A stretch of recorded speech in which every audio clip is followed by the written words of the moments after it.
Yeah, I was so mad at him. He embarrassed me in front of all his buddies. He goes, "Yeah, you fight like that, you're never gonna get a title shot. You fight like that." And like I was so pissed off because he embarrassed me in front of a lot of people, but also he was right.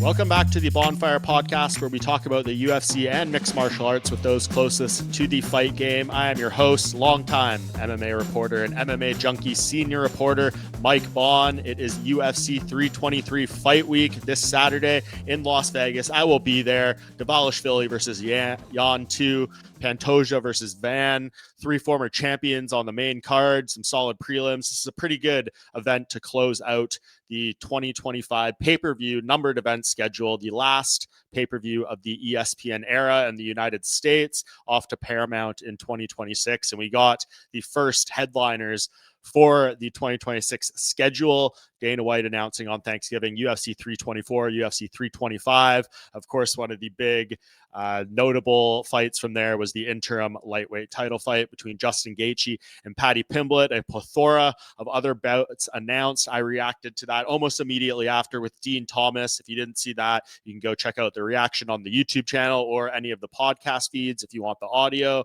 I thought kind of some good stuff there for immediately coming off that, but we've had a few more days to digest it all now. And joining me to kind of talk about the state of the lightweight division and some other MMA news and a little UFC 323 will be the former Bellator champion, the Underground King. It will be Eddie Alvarez. Some great insights from him on the state of lightweight, fights to make, the fights that have been made, and a whole bunch of other stuff with Mr. Alvarez. I love his insights on the fight game. Few others know how to express the in and outs, both from the cage and outside of it, like Eddie Alvarez. So very much appreciative of his time. And on the back end of the show, no one better to help preview UFC 323, especially the bantamweight title fight, than one of the top contenders in the division, Mr. Aiemann Zahabi, my fellow Canadian, will be making his debut on the program. He's working as an analyst for this event for Sportsnet up here in Canada. He'll be there in Vegas, as will I. But before we fly out, we are going to talk a little bit about the bantamweight division, where he fits after all these fights being made, like Deiveson Figueiredo versus Umar Nurmagomedov, Sean O'Malley versus Song Yadong. Those will come on the back end of a championship fight, of course, between Dvalishvili and Yan. So a lot to go over at 135 pounds with Mr. Zahabi. Thank you so much to the great people at MyBookie for sponsoring the show once again. Please make sure to like, subscribe, rate, comment, follow, all these different things. Share it with a friend. Let's try to keep getting exposure on the show. Appreciate everyone's amazing support and feedback to what we've done so far. So that does it for now for the intro. I'll be right back on the other side of the break, Mr. Eddie Alvarez. Back here on the Bohnfire podcast with one of the greatest lightweights in MMA history. One of our favorites is Eddie Alvarez. Eddie, how are you doing, man? What's up, brother? How you doing? Good to be on the show, baby. Yeah, very good to have you back, man. How's your Thanksgiving? Good weekend and everything? Excellent. Yeah. We have people over. So normally when we have people over at the house, like 30, 40 people. Oh, wow. Even on a regular weekend. So it was a busy one. Yeah, for real. Well, no fights this past weekend, but some news happened before we kind of get into UFC 323 stuff. Want your opinion on a few items here. I got 3 points. So point one here, Tom Aspinall kind of finally broke his silence last night or Sunday night, put out some medical documents about what had happened when he got poked in the eyes by Ciryl Gane. Seems like surgery might be in play for him. And I don't know, this seemed like kind of an FU to everyone who said he was faking it or embellishing it or whatever. What do you just make of this now and kind of looking back on the fight and how he decided to not continue, knowing that it seems like it was pretty significant? Yeah, it's like that's always a personal thing, you know. The crowd always wants more blood, more guts, more, more punches. But the truth is only the corner and really what's going on. There's guys who like are really good at faking at quitting and things like that, but like only you guys know. And when you're the fighter inside there, there's no, I mean, I respect that he's like being transparent and putting it all out there to let people know, but he doesn't need to do that. You know what I mean? Nobody needs to question whether these fighters are tough or not. I mean, the fact that they make a walk to a cage and go fight another guy in front of millions they're already tough. You don't need to explain that to people about, why he did what he did. But only him and his corner can make that decision. And when there's that much implication, there's that much money, the world title, all that on the line, you don't want to play a bad hand. It's like if this was a poker game, and he got crushed in the eye there, he's playing like a 2-7 offsuit against some aces, and you don't want to do that when there's that much implication on the line. So I think they made the right decision. They run it back. Tom knocks him out. It's dust in the wind, and everybody forgets that Tom, had to forfeit the first match. So I think they made the right move. Yeah, and Tom Aspinall's quote here, a portion of it, quote, "I didn't continue, and I'll tell you why I didn't continue, because I'm not a fucking dummy. I'm not going to go out there and fight one of the best strikers in the world if I can't see with an eye." So, yeah, fair play. And I think to what you said, I agree. You don't need to explain yourself. But when Dana White comes out at the press conferences and is like, it's not that bad, like, he can be ready to go. We're trying to book this. Like, how many of the fans just kind of echo his opinions, or that's like the end all be all for them. So I feel like in this circumstance, Tom maybe did have to defend himself a little from that.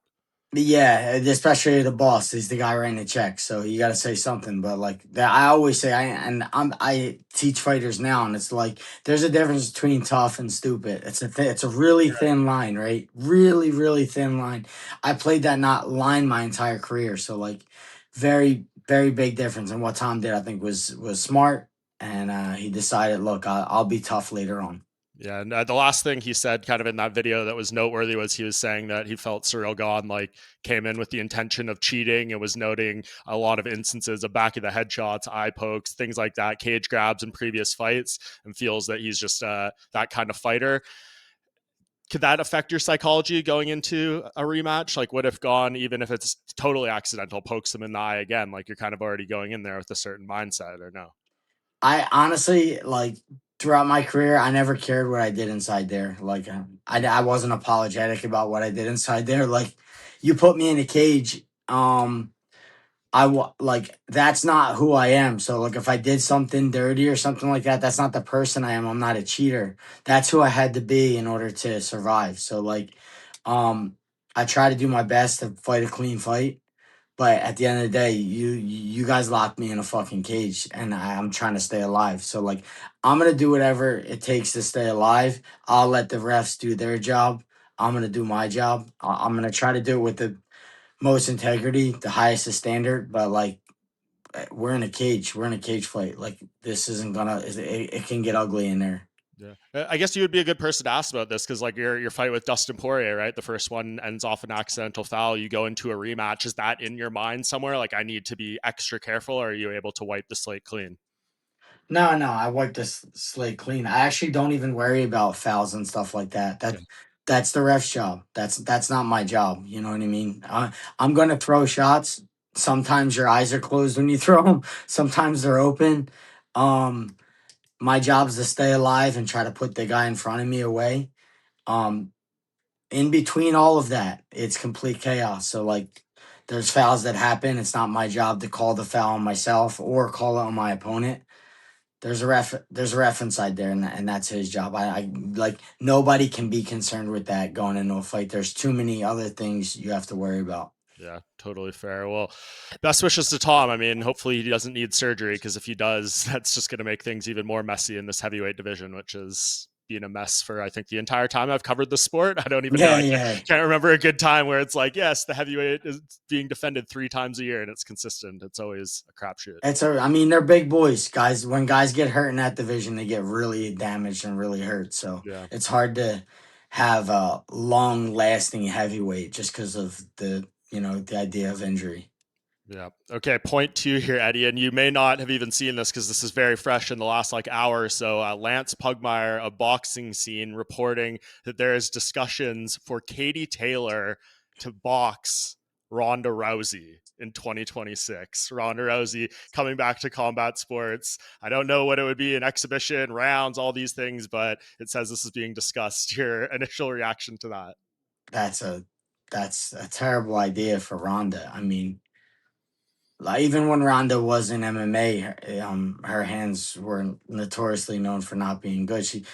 It might be like a money grab, or maybe they need a couple dollars or something like that. Or Eddie Hearn probably he's putting that together and getting a lot of money for both of the girls. Mhm. So, but I can't imagine that Ronda actually thinks she's going to beat Katie Taylor in a boxing match. I'd like, I, I don't know. I mean, look, I've seen crazy things in this sport, but to go over to someone else's sport, like that's Katie Taylor's sport. She's the best in the world, and to think that you're gonna do it'd be like Katie Taylor. Let's announce tomorrow Katie Taylor's gonna go against Ronda in a judo match. You know, it's like silly. Yeah, I know it's crazy. I don't know what the motives are. Like, there's been rumors of Ronda maybe coming back. I know there was talk potentially of her doing an MMA fight with Gina Carano, which would be like maybe more appropriate in 2026 than this. But yeah, I just don't even know how this happens, because Ronda did that book tour like year ago where she talked about how she had such bad concussions from judo that she had to hide it through her MMA career and her WWE career, and like talking about how, you know, any shot to the head would have her seeing stars. Like, once you put all this on the record, I don't know how any commission in good faith could license you. Yeah, and Katie's not the woman you want to come back No, with. Like yeah, she's actually been active. yeah. I mean, her fights with Amanda Serrano were like incredible. Like not the woman you want to come back to. Maybe you like you said, maybe come back and do like a Gina Carano or like a couple lower level fights, build her confidence, get in the gym for a year or two, Mm, knock the dust off, and then take a big money fight or take a big risk. But she's going straight off the couch right to a big risk. yeah. I don't like it for her. I don't like it for anybody involved. But No, me neither. Well, we'll see if it gets to that stage, if it has to be an exhibition because of all these comments. But yeah, just this seems like the worst case scenario. At least if it was MMA, you could convince me she could go in there and armbar someone in 20 yeah, seconds and not take a single punch like she did so many times. But boxing, the goal is to punch her in the head. So I don't really see how that would work out. So that's a little bit scary. yeah. But we'll see what happens there. Okay, point three. This is the stuff I wanted to talk to you most about today, Eddie. This lightweight division in the UFC right now. Ilya Topuria announces that he's taking a hiatus of sort. He's got some personal issues going on. I don't want to get too much into it. Sounds like maybe custody stuff, divorce stuff, very personal things. He's taking the time off. They make an interim title fight between Justin Gaethje and Paddy Pimblett for the first Paramount headliner, January 24th. I guess just your first impressions of them doing it this way. Topuria doesn't vacate. They do an interim title. No Aiemann Zahabi in here either. Uh yeah. I mean, look, interns are the way to keep the division moving. I guess it's a way to keep the power within the UFC, right? Like no one guy gets to keep the power of the title and gets to say, I need my time or anything like that. So like Ilya's gotta have his time for whatever reason. And look, I love that Justin. I think Justin Gaethje deserves everything he gets. So like for Justin Gaethje to get any kind of title shot, I think if everyone in that division who put their time in, you're talking about like let's just run down a list of people who Justin Gaethje has fought Yeah. and didn't blink an eye, said yes to everyone. It was myself, Michael Johnson, Dustin Poirier twice, Ferguson, Cerrone, Khabib, where Khabib Fiziev twice. twice, lost Holloway. to Max in a friggin' barn burner, but literally the who's who. How are you going to ever tell that guy, regardless of record, regardless of whatever, that he don't deserve something? So it's like Justin to me in that division right now. Islam moves up. Islam's not coming back. I Yeah. don't. I don't think he's ever coming back. Justin would be the most deserving, and considered strength of schedule, and considering how he fights, how he puts opponents away. Um, Armin, of course, is right there. Armin's probably going to be pissed about this fight. Yeah. I'd imagine that he's freaking the freak out. But I mean, UFC is first an entertainment company, and then second a sport. Hmm. You know what I mean? It's like entertainment number one. What do the fans want? What are they yelling for? And then number two, all right, will be a sport somewhere in between there. But like we have to appease the fans and make them happy first. What I'm saying is it's entertainment first. UFC is an entertainment company first and a sport second. And what they're doing is giving the fans exactly what they want and ask for.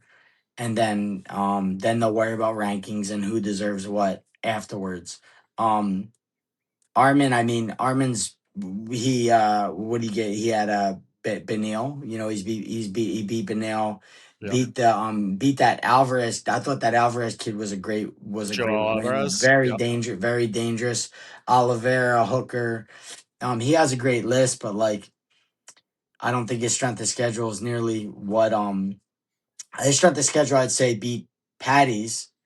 Oh yeah. But but when I look at these fights, I look at not did you win, I look at how'd you win. You know what I mean? So like I think it's more important about how you win your fights rather than whether you win them or not. Like Yeah.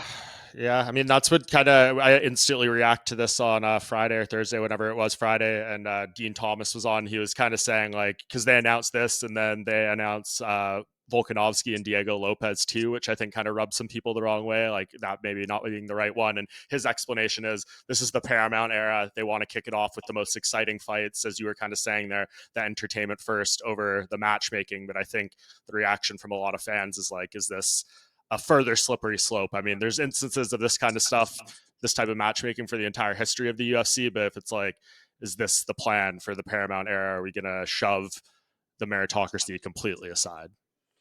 we slowly been doing that. I mean, like I started in 2003, so like Yeah. I started an era when UFC was about to go bankrupt. So like Yeah. I've watched I've watched the sport grow. I've watched it move and transform and evolve like all along the way. So like um yeah, it's like I said, it's entertainment first. Pride was the same way, you know. Pride was the same way, but like you have like as a business, there's that fine line, right? Of we need to make money, and then we have to keep the legitimacy of our sport alive. So Mhm. like, I think they do a good job for the most part. But yeah, more and more, you're gonna have to put these big fights on that fans want, and the customer's always right, brother. Yeah. Regardless of what hardcores think and fighters think, the promoter and the customer's always right. You can't argue. No, and that's the message to all the fans out there. I mean, if you're that upset with all this stuff, the only way you can show the UFC or any company that you're not satisfied is with your time and your dollars. And if you're still complaining about this and still watching it and still paying for it anyways, what motivation or incentive is them for them to change how they do business? Yeah, exactly. That's what it comes down to. But in a nutshell, I mean, this fight, like, it's awesome. Like, there's no way I don't think Gaethje versus Pimblett's going to be an absolute banger. When you start thinking about that, like, how do you see it kind of going down? Yeah, like I started going over this matchup even with my sons. My sons are training pretty heavily, and like when these matchups pop up, we're like in the living room for an hour, hour and a half, like I playing love it. devil's advocate, going back and forth with each other. But look, I think the key to the fight for Gaethje is just to create a lot of volume against someone like Paddy, like a lot of volume. The leg kick's going to be everything to take away Paddy's lead leg to stop the onslaught. But like Paddy makes a lot of mistakes, right? So like he's susceptible to getting knocked out. But he's great in the scrambles, like amazing at scrambles and also amazing at creating them. Um, if Justin had a weakness, like if I said, "Hey, Justin, we want to attack him here, make sure," it would be his jujitsu. He has great wrestling. He has great stand up, and he's starting to get more defensive, like minded, where he's able to throw shots and not get hit. If he had a weakness, it'd be jujitsu, and that's where Mhm. Patty's strong. So, um, it's really hard fight to pick because Justin's a really hard guy to prepare for. You can't just spar with your friends and your teammates in the cage and think you're ready for a Justin Gaethje fight. You have to get out of your element and have guys get in your face and stand in the pocket and come after you so you can get ready for this kind of pace and this kind of pressure. If Paddy does that, he'll be able to make adjustments and learn how to deal with someone like Justin in his training camp. But if he waits for the night of the fight, it could be too late for a guy like Justin. Well, what a freaking segue, Eddie. I don't know if you realize this. The show's going to come out December 2nd. That's the 8-year anniversary of your fight with Justin Gaethje. Oh, no December 2nd, way. 2017. So it's like, could not be more perfect timing. I mean, you broke it down great there. Have you seen, obviously, you won that fight. I think Justin kind of started making adjustments to his style after those ones, right? Have you seen like a dramatic difference between that guy and the one who's entering now? Obviously, he's 37 years old entering this fight. Yeah, well, I was able to train with him quite a bit. Like I was going to Colorado. I fought Chad Mendez in Colorado for bare knuckle. So I went out there and they were nice enough to they Justin made me and my coaches dinner and we Oh, had no cut way. That's we awesome. got to cut some weight together and hang out. Like yeah, but I seen a dramatic change with him and Trevor Whitman. They added Kamaru Usman to their camp. They got Carrington Banks there, Corey Sanhagen. So like the minds and the knowledge inside of and they have a small little room. It's not a giant room where it's a small room with like-minded people, and they strategize really well and put together really good game plans with Trevor. So like you never want to bet against them guys. Their heart and soul is in the fight and in the strategy of beating the opponents, and I got to witness it firsthand. So like I like them kind of camps, them small camps where everybody's friends. It's not just like gigantic rooms full of guys who are really good who don't really talk to each other or aren't friends. Um, but I think they got something special there. I think at the end of the day, the UFC, of course, is going to want Paddy to pull through. And it's hard to bet against the machine, but I think if anybody can do it, can beat the machine, it's Justin Gaethje. He's just very unpredictable. You know what I mean? Very unpredictable. Yeah, it's interesting. My bookie, the opening odds for this fight, Paddy Pimblett minus 180, Justin Gaethje plus 200. Does that Wow, surprise you at all that Justin's that kind of dog? that's going to change a lot. Yeah, by the I time we get think to the that fight line flip. is going to change significantly before the fight. Yeah. Interesting. Yeah, maybe that's why they put it out that way. But yeah, to see Justin in that against Paddy, who everyone likes to point out. I mean, his last three opponents: Bobby Green, 38 years old on a 3-fight losing streak; Tony Ferguson, Ferguson, 39 on an 8-fight losing streak; and then Michael Chandler, 37, 38 on a 3-fight losing streak. So it's none. And look what Justin did to all them. I mean, he yeah, buzzsawed. I think he buzzsawed every single one of them guys. Pretty chopped them up pretty bad. So like, yeah, the strength of schedule is just not there. Like when it comes to Patty, so like there's still going to be a lot of questions that need to be answered. That we haven't seen answered. But he's good. Patty's good. Like I've seen streaks of really great things inside his fights, especially with scrambling and being able to create scrambles and being able to get himself in positions like winning positions uh, with the jujitsu. He has really good jujitsu. So like he plays into Justin's weaknesses really well if he just kind of creates some scrambles and that chaos.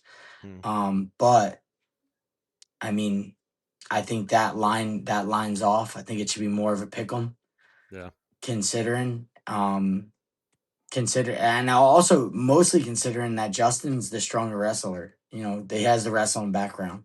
hmm, So like even if Patty has good jujitsu, it's like can you get him down? if you two wrestled, you probably wouldn't be able to get this guy down. So like what we end up in a stand up fight Yeah, that's where it'll be. Where I think Justin would have a serious advantage.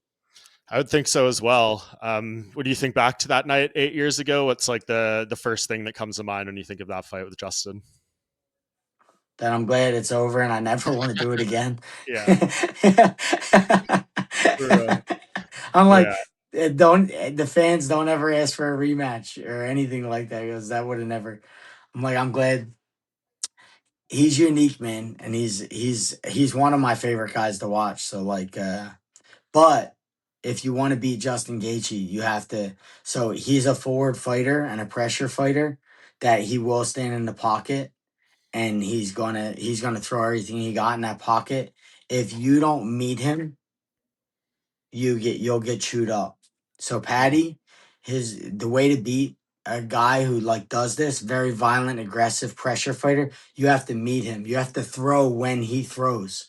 So you got to be brave and you got to go. You have to go when he goes in between his shots. mm, If you do that, you got a fair shot. If you don't do that, if you're not brave and courageous and throw when he throws in between his shots, it's going to be a really long night. It's going to be a hard night for you. yeah. Well, So Paddy Pat, Pimblett says Scousers can't be knocked out, so I think this will be the true test of that. it's going to be the true testament. And that line's going to move. Based on my bet alone, that line might move. Yeah, you're running. You just punched it in. I know. I was shocked when I saw that, and a few others were as well. So we'll see. But before we move on from this lightweight division, I guess, where does this leave the rest of the pieces? It seems like we're going to get Holloway versus Oliveira for the BMF. That seems like a layup of a rematch to make right now. They're both talking about it. I think the UFC Brazil account actually posted a fight announcement for it by accident and then deleted it. So I think we're going to get this in like March or April of next year. Okay. I guess just what do you make of that fight? Do you think that's the right one? Yeah, you can't be mad at that. The division's kind of it's basically Armin, Gaethje, Paddy, and Ilya, right? I Yeah. mean, they're the rightful owners of the division right now. Everybody else has been beaten or beat each other, and like still have to poke their head up and make a name for themselves per se. So like, yeah, I think any one of them fights where two legends fight each other, you're not gonna go wrong with Oliver and Max. That's a barn burner. And considering where both of them are at in their career and who's their strength of schedule and who they fought, I mean, everybody's gonna tune in for that.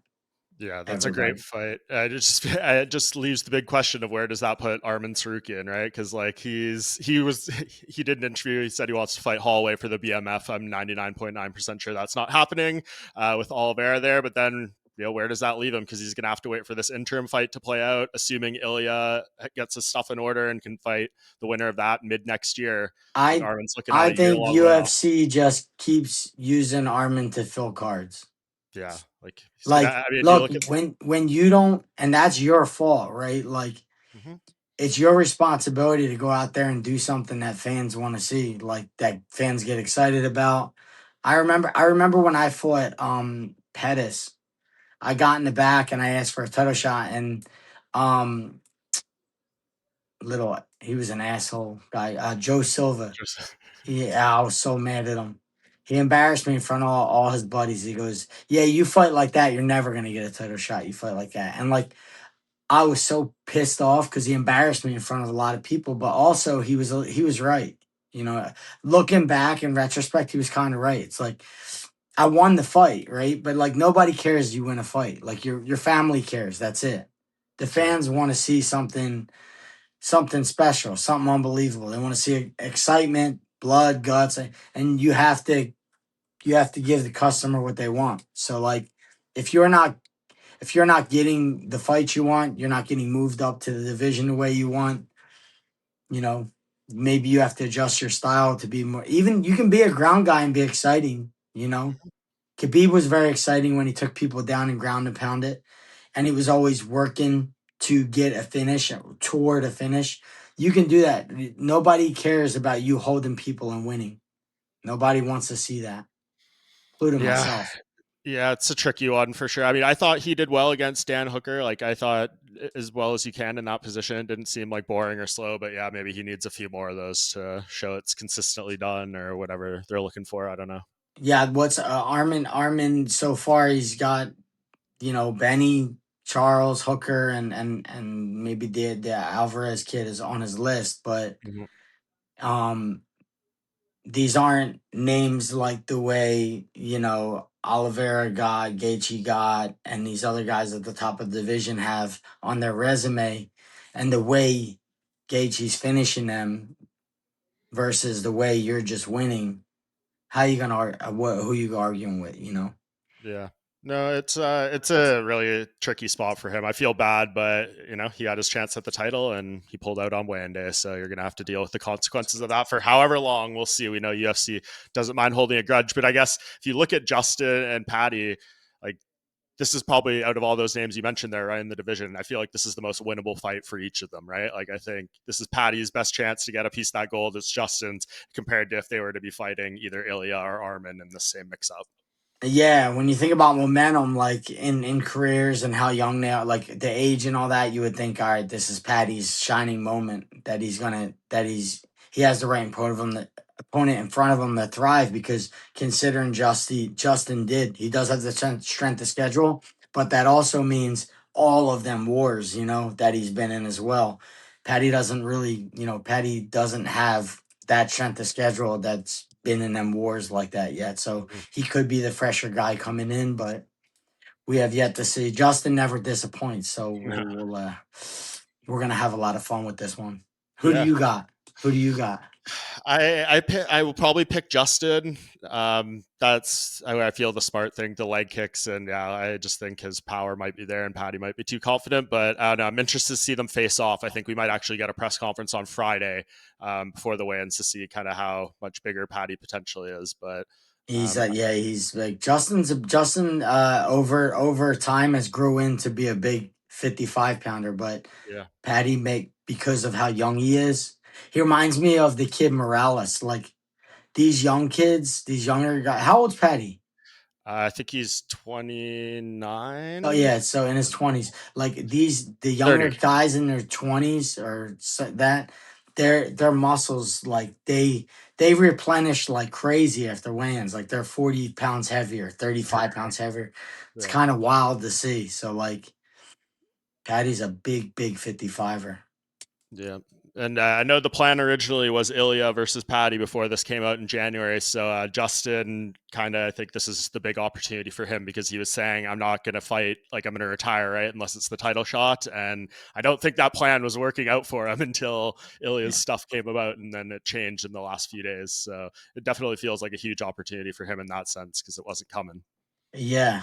I love this path for I like the path for Justin. You know what I mean? Like Paddy's great, but you can't do shit without your calf. Yeah, we'll see what happens. Okay, actual last thing on lightweight. Do you want to see Sean Brady join this division, or is this crazy talk? That would be, dude. That would be interesting because right now, like I said, we only have four candidates. There's Yeah, only what possible four guys right now. If he yeah, pops down, I think he's in the mix right away, like immediately. yeah. Considering, Immediately, you could put him in there with any one of them guys. The only the only drawback to bumping down a division, going down a division when you fight up for so long, and I dealt with this, but I when I moved early in my career, like after my first 10 fights, I was welterweight and I realized I was just too small for the division. I went to 55, but I was young when I did it. I was only like 24, 25. What happens is the speed changes so drastically. There's such a speed change and a pace change from 55 to 70 that um, maybe it's good to kind of dip your toe in and slowly make that move if you can, because to deal with the volume and the speed of welterweight versus the volume and the speed of lightweight, it's night and day. And then when you jump down to 45 and 35, it's like, holy shit, how many punches these guys are throwing a minute versus how many punches they're throwing a minute at welterweight. The pace, the speed, all of it changes. So, like, a slow moving into that, I guess I would suggest for anyone.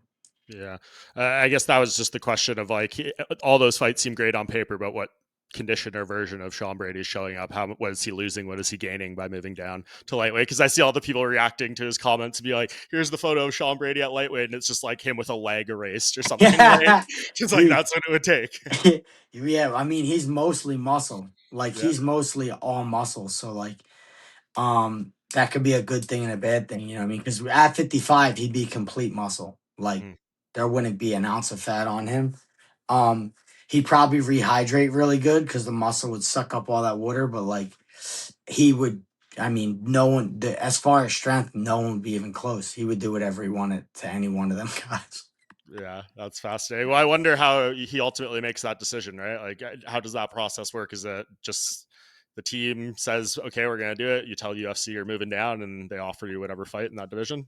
I would guess it starts with like get your body scan first and see how Right. much muscle you're actually holding, because it take a little while to correctly strip muscle. Mm, Fat you can get rid of like if you have a certain amount, but Sean even at welterweight, Sean's like mostly muscle, so like yeah. I couldn't. he's gonna have to cut a leg off for sure. Yeah. So we'll see. That's an interesting storyline. Okay, Eddie, I will spend a few minutes here on UFC 323 this Saturday in Las Vegas. I know you appreciate greatness and history in the sport. Merab Dvalishvili trying to defend that bantamweight title for the fourth time this calendar year. There's been 8 champions who have done it 3 times in a calendar year. No one's ever done it 4. He's attempting this here against Petr Yan. I guess just starting there, trying to do 4 championship camps in a 12-month stretch. Like how difficult is that element to overcome even before getting into the cage? His story to me is one of the greatest, only because in this sport I've seen a lot of people get jealous within camps when two guys are at the height of their careers, like kind of in their primes together, the way Aljo and Merab were. Yeah. And there was not 1 ounce of jealousy. There was only, hey, right now is your turn, and I'm going to help you take advantage of your turn as much as I could. I've always been that guy, like for everybody in the room. I've always been like that. And that's a really difficult thing that inside of camps that I see happen. A lot of jealousy, a lot of envy, a lot of I deserve this or I should be getting this and he's getting it.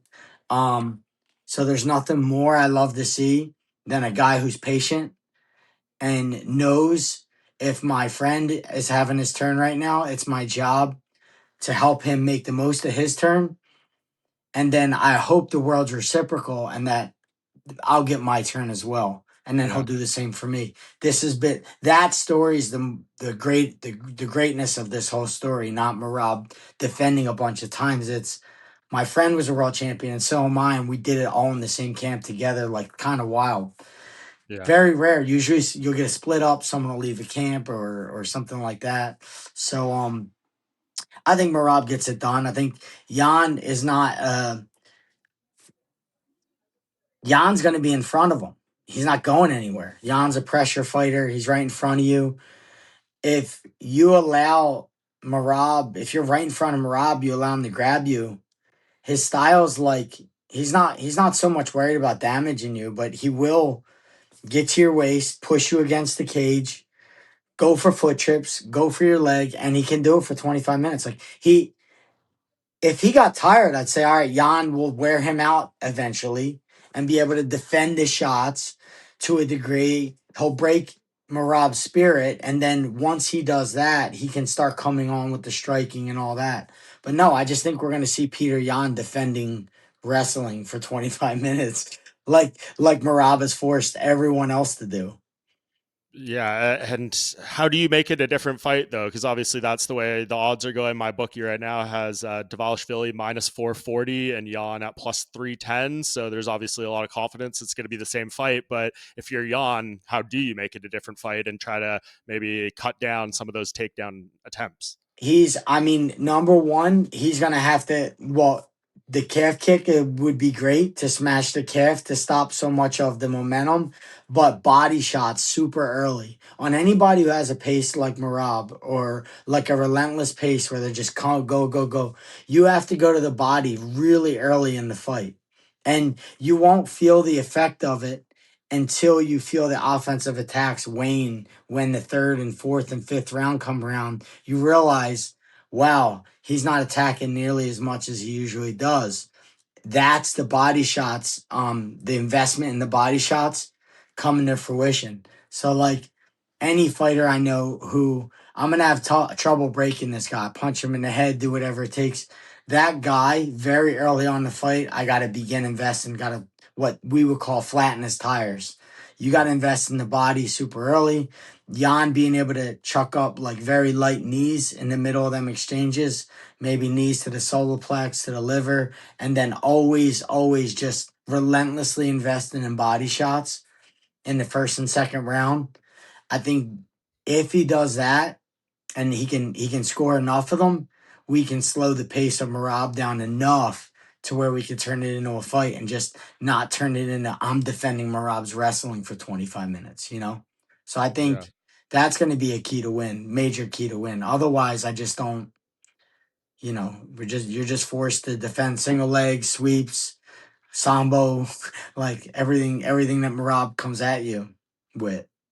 Yeah, he's got a lot of tools there, and it'll be interesting. It's the big octagon this time. Their first fight was the small cage inside the Palms, I think. I don't know how much that could impact, but worth noting, I guess, in that sense that is part here. Do we need to worry at all about this catching up with Merab? I mean, it seems like, to your point there at the beginning, it's a very good and positive environment in these training camps and his team and everything. But doing this 4 straight times in a year, is there any chance he shows up on fight night and it's like, oh, this just caught up to me? I think it's our performances and like the results of them are more of a byproduct of our beliefs, not any scientific thing or anything like that. And I don't think Marab believes in overtraining. I don't think he believes in overfighting. I don't think he believes in any of it. I think he's the type of guy who says, if I train more, I'll have more success. If I go harder, I'll break my opponents even faster. And I think all his success he's had are a byproduct of what he believes. And he talks the talk and then he goes out there and shows everyone. So like, he's proven to be the machine he is. Yeah. Do you already have him as the bantamweight goat, or does this fight decide it for you? He's tied with Aljo for consecutive title defenses at 3. Already has the longest winning streak, most wins in this division, all that stuff. I had Dominic Cruz on last week. He said that's up for the fans to decide, but like, he's done some great work here. I think he was kind of conceding it to it, but where do you have him? Yeah, I mean, kind of really hard to argue right now. Really difficult, especially considering, like I said, I'm a fan of him and the person he is. Like to do what he did, to wait behind your buddy, why he has the belt, why he has everything that you aspire to have. Wait behind him patiently and support him and lift him up.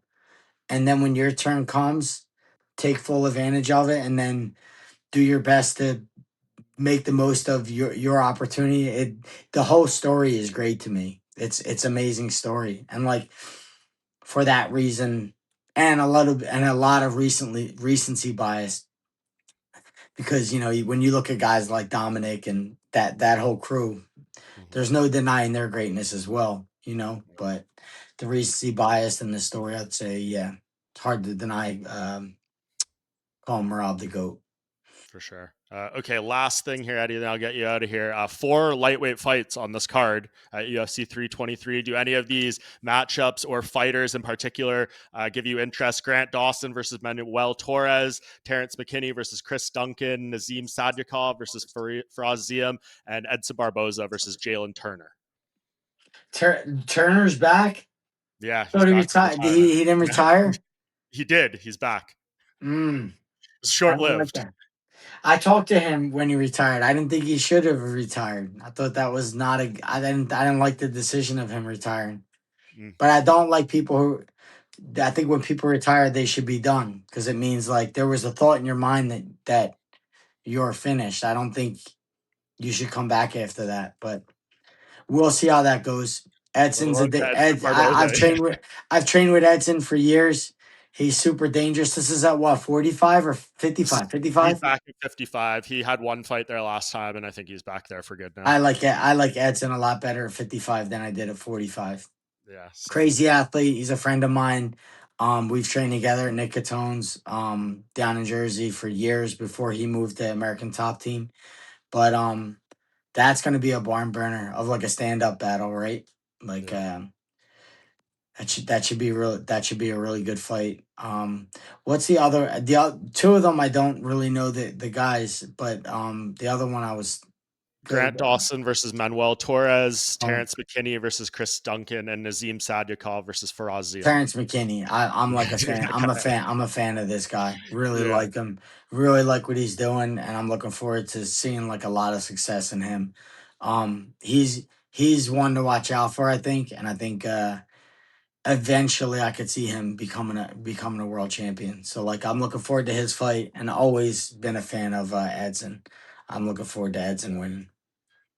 Awesome. Yeah, this should be a good card. The final traditional pay-per-view of this ESPN era. This is all left behind here. So it's going to be interesting to see how the Don't sport miss out. changes. Make sure you buy it. Yeah, there we go. We'll see. Yeah, it's going to be new times. I'm curious to see how these championship contracts with no pay-per-view points are going to work in the next era, and just all the stuff that's going to go on behind the scenes. But hopefully, we'll get more information. I'm going to be asking Dana White what he's raising these bonuses to in 2026, because he promised that when this first deal was done. He said they're definitely going up. So, What do you think they're going to? I mean, anything less than 100K would be disappointing, right? They got double their TV money in the $7.7 billion deal. So at minimum, doubling the bonuses would seem logical, but Yeah, not but that going was to that prevail. was just double on the American deal, right? Exactly. There's all those other things. They're still charging pay-per-views to us in Canada all through 2026. So I don't know how that's going to work. That's also a weird thing. I don't know how you justify that. I mean, just buy a VPN, Yeah, sign up yeah. for Paramount Plus. It's going to be much cheaper on your pocket. So Look, I don't. Every fighter, like, it's an opportunity to be in the UFC and make them big fights and get them big pay per views. What it is, but like, if any fighters out there listening, you'll never get what you deserve. You'll always, a promoter's job is to get you to fight as cheap as possible. You only get what you negotiate. So, like, know your value, go out there, try to knock people out, and then, know that you did a great job and get paid for it. But you only get what you negotiate. Not a penny more. exactly, and that goes for many walks of life, Eddie. So that's a great advice overall there. All right, man, I appreciate you so much. This was awesome. We'll get you back on here soon. Yeah, thank you so much, Eddie. I'm going to take a quick break, and I'll be right back with Aiemann Zahabi to talk more about this bantamweight division and where he fits. Awesome. I'll see Okay. you, brother. This episode of the Bohnfire podcast is brought to you by MyBookie. For all of your UFC 323 betting needs, use MyBookie, whether it's over-unders, parlays, prop bets, straight picks, and everything in between. MyBookie has it all to enhance your UFC 323 betting experience. Use the code word BOHN, BOHN, for a first-time sign-up player bonus. You can do that if you're a supporter and follower of the pod. Use that code and be sure to bet responsibly. Back here again on the Bohnfire now with a first-time guest of the show, my fellow Canadian, Aiemann Zahabi, who could not ask for a better time, Aiemann, with UFC 323 this weekend. Obviously, you are a highly ranked bantamweight, but you're working this one as an analyst, too, for Sportsnet. Yeah, I love doing that with Sportsnet. I've gotten to do it a couple times in the past. I think it's good to stay in front of the audience, and just keep my name out there. And now with my 7-fight win streak, I feel like people know me a lot more. So I'm excited to see the reaction after we do it this weekend. Yeah, and so much made in the States, right? The final pay-per-view, the final numbered event. I don't think quite the case for us in Canada. As far as I know, like, Yeah. at least through this first beginning of 2026, it's still full pay-per-view price. You order it through linear pay-per-view or Sportsnet pay-per-view. What do you just make of that? I mean, I think I haven't heard anyone in the UFC explain this to Canadian fans yet.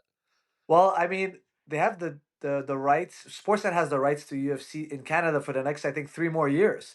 Wow. So until Okay. until that deal is up, we're not getting the whole new Paramount deal. So wherever the contracts are up in other countries, that's where they're probably going to try to get Paramount there. Mhm. But for now, we're locked into Sportsnet for a few more years, so we got to tough it out. But Sportsnet's Yeah, doing a great job. They hire people like me, so I absolutely love them. I'm a big of company course. guy, but Yeah, no, it's it is what it is, but I don't think it hinders the experience in any way.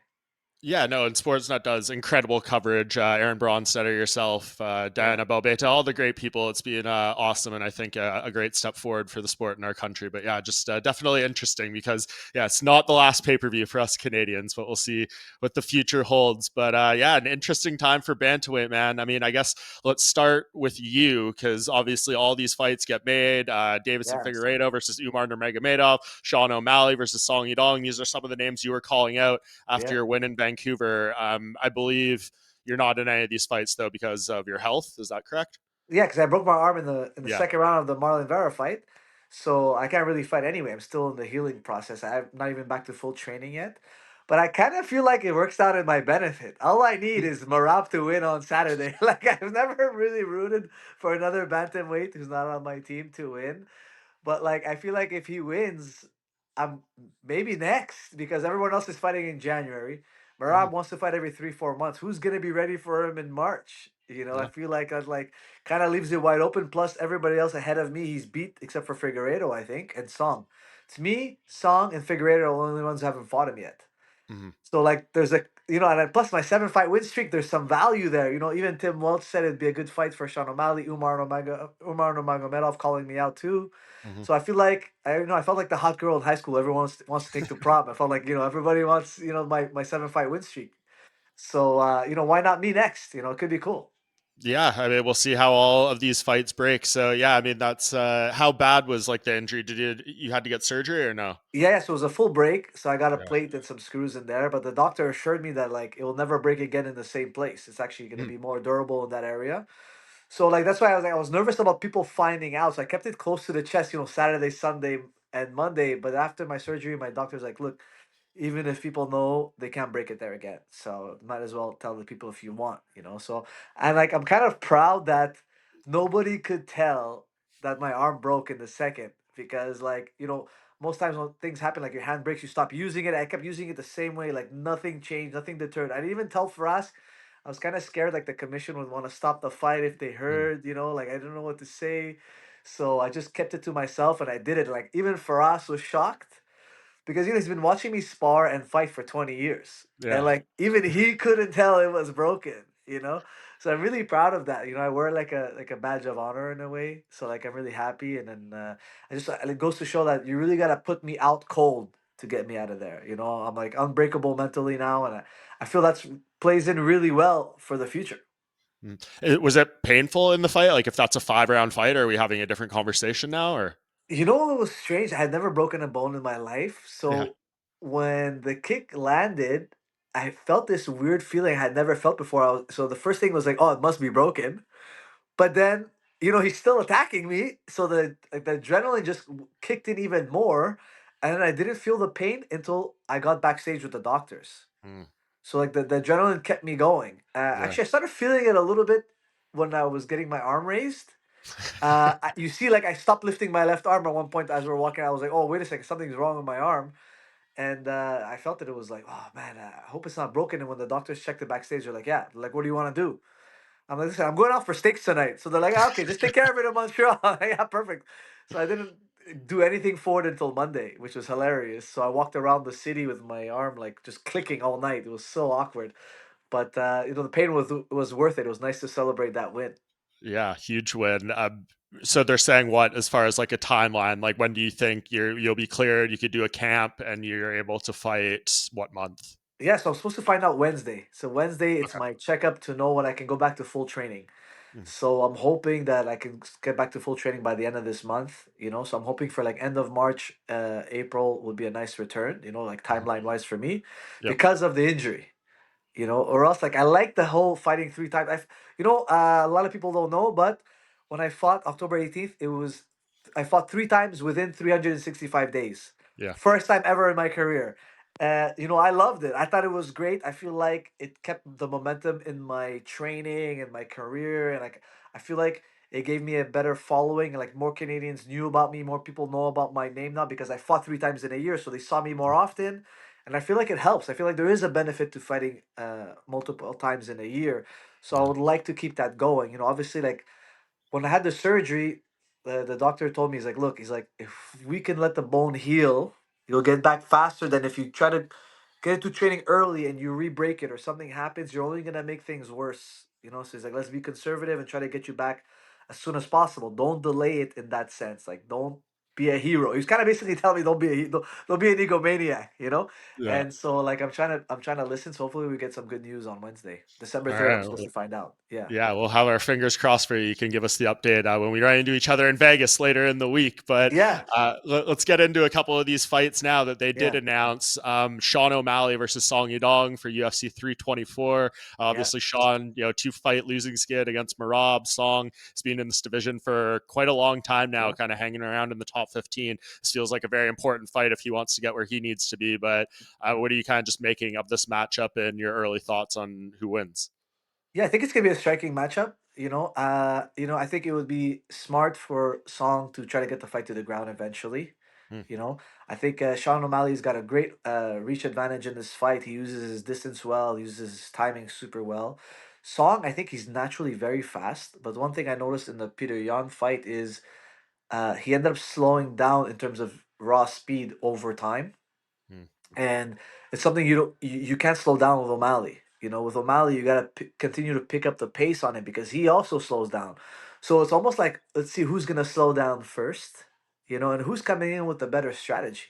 Mhm. Who's coming in with the better tactics. Like if Song reaches for a punch like Aljamain Sterling, Sean could maybe put him out. This is a much closer fight than people think. I think it's a 50-50 fight. I wouldn't give Yeah. either guy a huge advantage.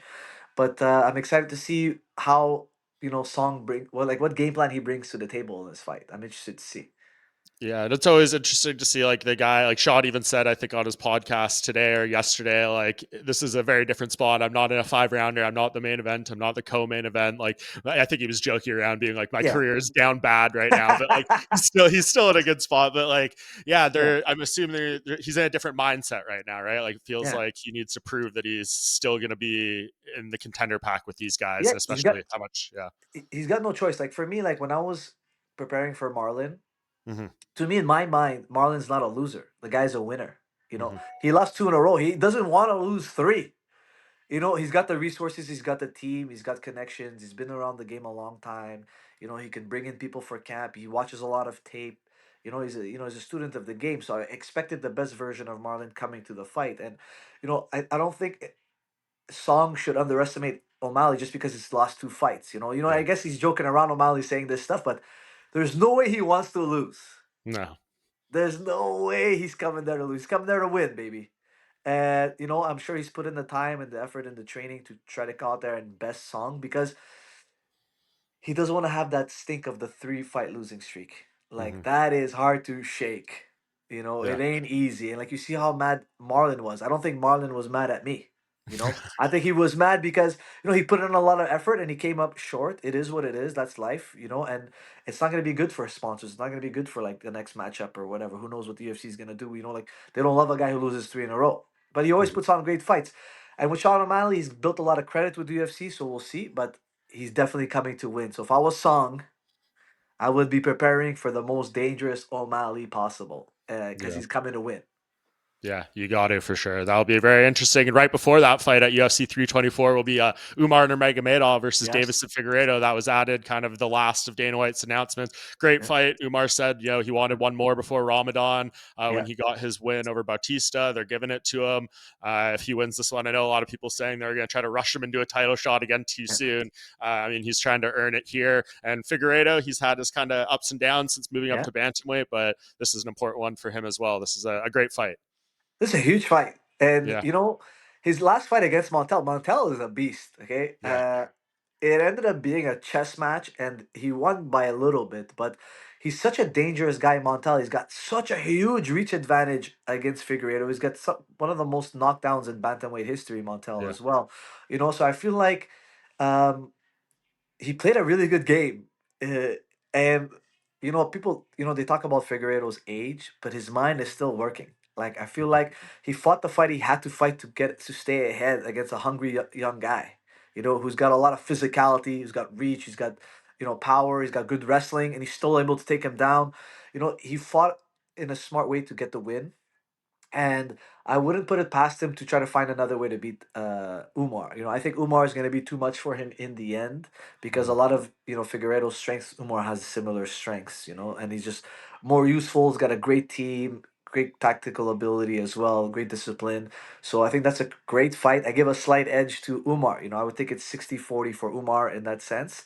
And I'm hoping that like it's got to be an entertaining fight. And I'm not trying to put the pressure on these guys. And it's like one thing I noticed for myself is that you not only have to win, but something has to happen in there. There has to be some kind of drama, or you dominate the guy totally. Like I just did an interview with James Lynch recently, and maybe one of the reasons why people count out Petr Yan, it's because he's just been winning by decision. Mm. And it's like, but people don't understand. Like when you win in fights in the top five, it ain't easy to finish these guys. No kidding. It ain't easy. These guys are all You guys are good. all so good. Yeah, they're all winners. They all have winning mentality. They don't want to quit. Some of them never break. They've never been broken. No. So it's hard to be the first guy to do it. And like, I just want to see the action-packed fights. I want to see Umar like really do something great or Figueiredo do something really good, and then like it just builds up the bantamweight division. I just want to see fireworks.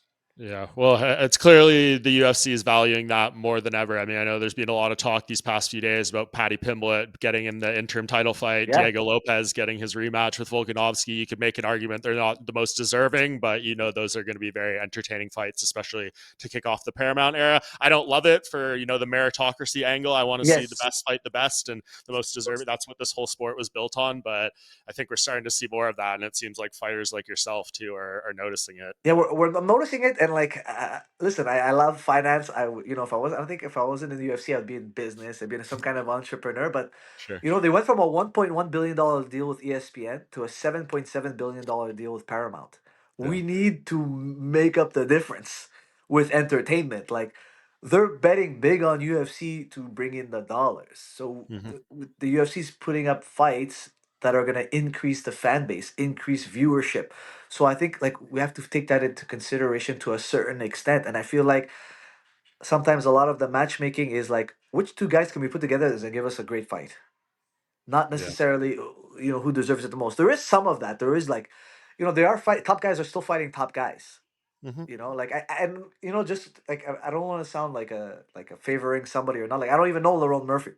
Sure. But I think he's super entertaining. So I was kind of surprised that Diego got it because how can you say Lerone is not entertaining? I mean, I think he's still crazy, phenomenal to watch. So I was kind of surprised a little bit, but Diego has a huge fan base. That fight with John Silva was incredible.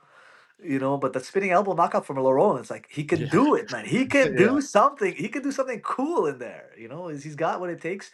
The Mofsar is the one I feel like who's really eating it in terms of like getting Yeah. I passed mean, up. I understand him at least because, like, he's been very inactive. He pulled out of that fight against Pico that Lerone stepped into and won. If he had fought that and won, maybe we're having a different conversation. Like Yeah. him, he's kind of hurt himself with the inactivity. But yeah, Lerone is, I mean, that one's hard to justify for me. Yeah, that was a tough one for me. Yeah. And like I'm nothing against Diego. Like I think Diego could No, win. There's a it's just, possibility. But I think yeah. he has to go he can't fight the same fight that he did last time. In my Yeah. opinion, I think Volkanovski's work is too far ahead of Diego Lopez for him to do the same plan to try to beat him in striking. He's got to find a way to get Volk on the ground and I'll grapple him. He's got great submissions. He's got great submissions.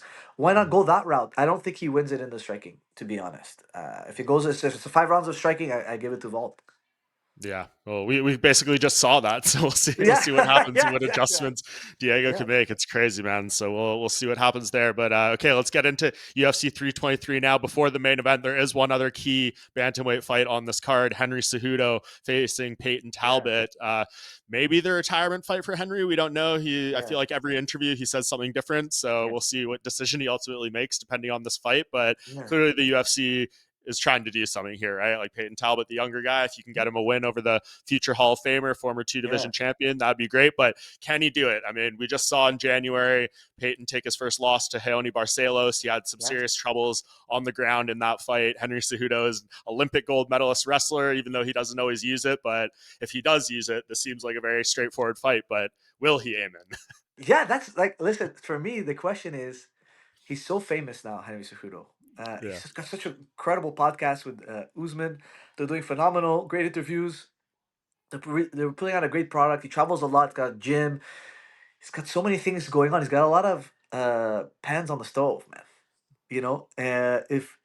If he's not training to the level he was training when he was competing before the podcast, before the fame, before all of the success, Mm-hmm. Talbot might get this one over him.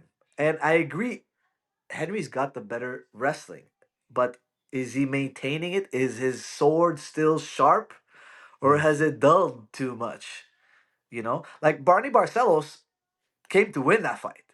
Yeah, he's old. He's older. He's like, he's my age, maybe a year older than me or whatever. But he didn't want to go down like that. He didn't want to lose to this kid. He came hungry. Like, how Mm-hmm. hungry is Henry? I feel like it's gonna come down to how much effort he put in training. Like, technically on paper, Henry should win. But does he have the heart? Does he have the mindset to go out on his shield? Is he gonna fight reserved? There's so many questions about Henry. Whereas Talbot, it's like, okay, this up and coming kid. Okay, yeah, he lost one time, doesn't want to lose again. He beat another prospect after his loss, right? Kind Mm-hmm. of redeemed himself, and then Yep. now he's got this like wonderful opportunity to step on a guy who's won the belt, won the gold medal in the Olympics. He can really build his name off a really credible win. So he should be giving his full effort. He doesn't have a podcast going on. He doesn't have anything else. Like, he's got the fight. He's got this fight against the biggest name he's ever had. Like, you might see a hungrier Talbot than you see Henry Cejudo. And like, I don't think Henry needs the money.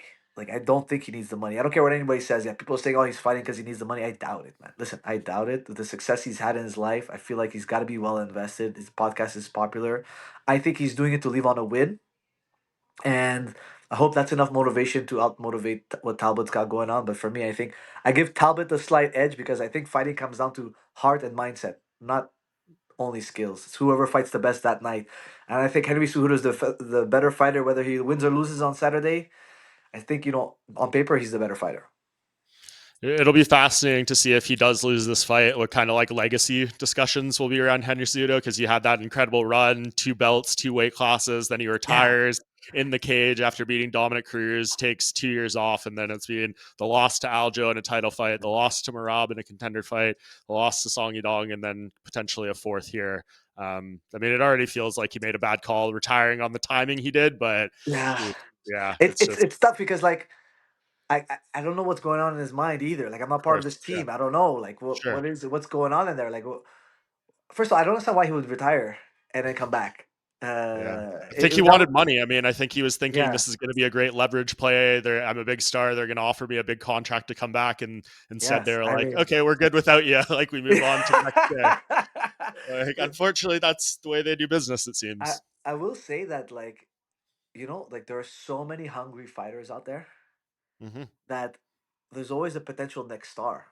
So it's hard to hold out on UFC because Hmm. there's so many hungry guys looking to make a name for themselves that, the UFC's got a better shot of finding someone new than you outlasting UFC. Like, they've got deep pockets, they've got a way to create stars too. They can make things happen. So, playing the waiting game with them is not necessarily, I think, the best idea. But I don't know. That's just my experience. Just my experience. Yeah, I mean, to each their own. Like, look at Justin Gaethje, right? He was threatening retirement if he didn't get a title fight. It did not seem like that was going for him well at all. And then Ilya Yeah. Taporia has like a personal issue that pops up, and this opportunity comes along. But like, He's it so did not lucky. seem like it was going good for him, But He something got lucky. happened, Listen, just in unfortunately. case he got lucky on that one. Okay, Yeah, he rolled the dice and it came up 7. I mean, I don't know how yeah, the hell that happened. Like, I know. it was cool. It was like, I'm not trying to get involved in the Toporia's thing, but No, no. I never expected him to get divorced because the way he was talking about his relationship, it seemed like everything's great. He was talking about Yeah. having the one and being about her, and it's just like, how can that backfire? I don't know. I have no idea what happened, but it's just like nobody thought Justin's gonna get a title shot because this guy's having personal issues. No. Like, I love the UFC because the most unlikely outcome happens, and like, even me, let's say for me to fight Merab next, like, it's small chance, very small chance. I get it, but it's Mhm. cool. It's because, like, it's like 18 years ago today, Matt Serra beat GSP, right? Wow, that's And 18 years ago today. Holy not cow. today, but like 18 years ago Okay. this year. Sorry, I meant to say Okay. Yeah. Yeah. Yeah. 18 years ago this year. Yep. And I'm the Matt Serra in this situation. And, Merab comes from Matt Serra.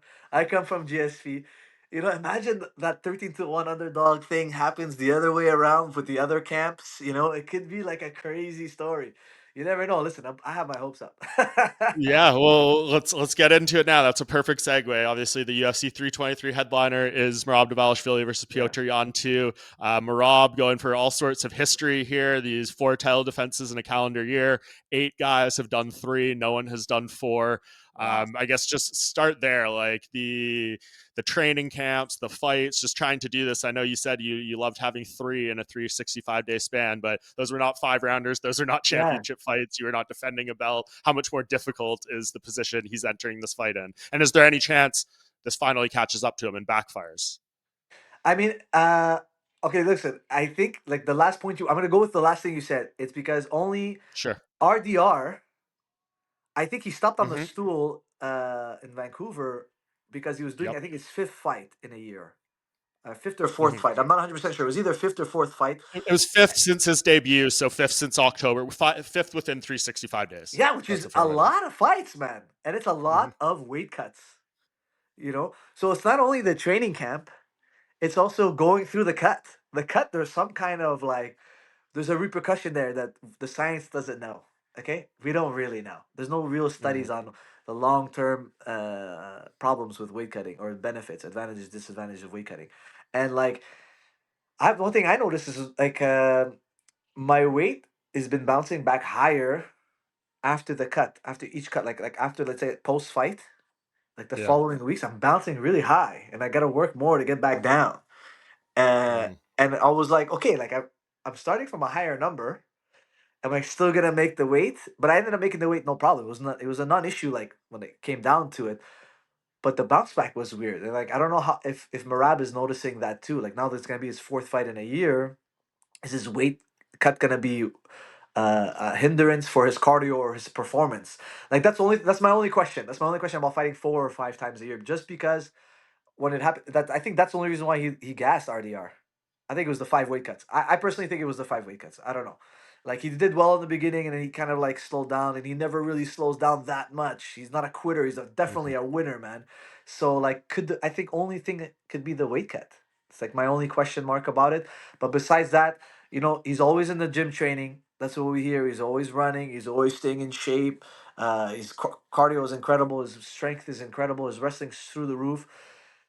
But I like his humility. Like he does get rocked often. He does get rocked like almost every fight or every other fight. The push Hmm. kick to the body with Sean O'Malley was close. Like people have a striking chance against him, and I like that he's humble about it and he admits it. I think that's more of a strength that he's aware. He's not delusional. Some people are so delusional that they get battered, So that's like it's interesting. And Petr Yan is a great fighter, another winner too. And I think he's got a great fight, a better chance of stuffing the takedowns than a Sean O'Malley and a Corey Sandhagen. The only reason why I say that it's because of height. I think when you're the shorter fighter and you're fighting a guy who's much taller than you, it's easier to get into his hips. Okay, it's harder for him to get that Yeah. underhook on you. When you're fighting a guy closer to your height, getting to his hips is a little bit harder. And now listen, the playbook is out. He's coming out. He's coming to shoot. He's coming to shoot, Yeah. man. He wants 20 takedowns a fight. He wants them. He wants them. Like Yeah. how could Petr Yan not be preparing for that? Like it's literally number one priority. Like Petr Yan should be prioritizing not giving up any takedowns first. That's the first thing. Second thing is don't get hurt by the strikes. That's number two. It's not number one. Number one is don't give him any takedowns. Let's see if Right. let's see. Let's not give him a single takedown in round 1, 2, and 3. Let's see what happens then. Yeah. Can he do it? I don't know. Yeah, I mean that's the big question here, and I mean the odds makers don't believe so. My bookie right now has Merab at -440 and Yan at plus Crazy. 310. It's I mean, crazy. how can Yan make this a different fight? Because you say there everything. When I hear that, it all sounds great, but to me, stopping the takedowns, don't take the big strike, those all sound like defensive mentality things. What does he Yeah. do in between those things to actually win the fight and create some offense? What does he need Listen, to I do? might be fighting Marab soon, so I can't give away that Yeah. part. Okay. Don't give But us too much, but maybe how can he make this a different fight? Because we um, saw it last time. It was a 50-45, almost 50 takedown attempts. He couldn't get yeah, anything going. How does he find more paths to success? I'll tell it to you like this: it's not gonna take a lot of strikes to win that fight. It's not Hmm. because Corey got rocked in round 2 and rocks Marab in round 5. Right.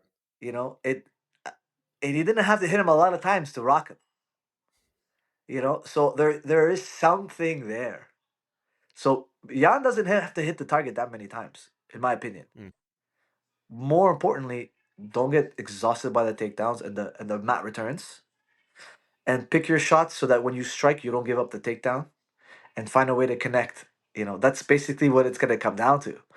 Can he connect hard enough times to wobble him and still prevent the takedown? That's gotta be the general game plan to beat this guy. Who can do Yeah. that? I didn't. I know Sean O'Malley said he's the guy to beat him. I just think the height difference. It's gonna be hard for Sean to stop that takedown because how low he has to get to prevent the takedown. It kind of takes away a lot of the punching power and the thing. Whereas Jan doesn't have to get very low. He's already short, like Marab. Yeah. So I think it's gonna be more comfortable for him to to stuff the takedown than it is for Sean O'Malley, who's so tall. I think the height is really gonna make this fight closer than people think. And I like that the thing that if his right hand was really broken and was compromised and he couldn't throw it in the first fight. I don't even Yeah. think you could consider the first fight as a like it's gonna happen that way. I don't think it's gonna happen that way at all. I think Jan is gonna have something different. He's gonna cook something up, and he's smart enough, and he has the finances to hire the right people and to come up with a game plan. He's gonna be conditioned through the gills. Look, I love the Corey fight. Like Corey lost in the most honorable way possible. He came to win every round. You know, he didn't get deterred at any moment. Even when he got hurt, he found a way to scramble back up. He found a way to make it, and he found a strike in the fifth round. You're gonna see that from Jan too. You're gonna see that from Jan too. Yeah, no, that's a fascinating breakdown. I love that insight, and we'll see if Jan can make it different. I think he's being slept on a little bit in this fight. Yeah, He's so skilled, but Merab is just on such a roll. I mean, how could you pick against this guy? But there's so many yeah, unique factors here with the turnarounds and all this stuff, the weight cuts, as you mentioned. It yeah. makes Listen, it pretty compelling. I need Merab to win. Listen, Merab, you Yeah, gotta I win it know. for me. So You let's gotta win get it into for me. that. Don't win it for you, Merab. Win it for me. Win it for Yes. AZ. Well, let's close out on that. I mean, so Merab gets the win here, and you Yeah. feel there's a very real chance in play that you could get him if he continues to keep up this crazy schedule, and your stars will Yeah. align for March, April. It's possible, and it also depends who wins in the other fights. Because January Yeah, 24th is a big day for bantamweight division, and yeah, depending who wins and how they win, it's not only who wins; it's how does the fight turn out. yeah. You know, like Well, I think, I mean, I feel like neither, I mean, O'Malley, obviously not if Merab wins. yeah, that doesn't Yadong, I matter. don't know, maybe, I don't know. I don't feel like he's jumping ahead of you or the winner of Umar and Deiveson, I guess. I don't know, like the Umar, I guess it doesn't really matter. Deiveson is a fresh opponent as well, and Umar's going to be out with Ramadan, Yeah, observing that. So, that's like the Taporia Gaethje thing. yeah. You know, it could be like a saving grace in a way. Well, I don't know. We'll see. Yeah. And what can we angle for this to happen in Canada, or what are we thinking? I don't know. I mean, Yeah, if I could no. choose, it'd be in Montreal. If I could choose, Yeah. you know, I don't think God, what Merab a scene cares. that would be.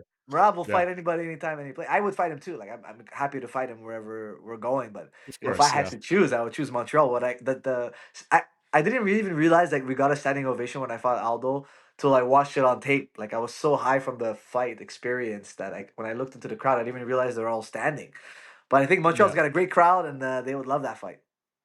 For sure.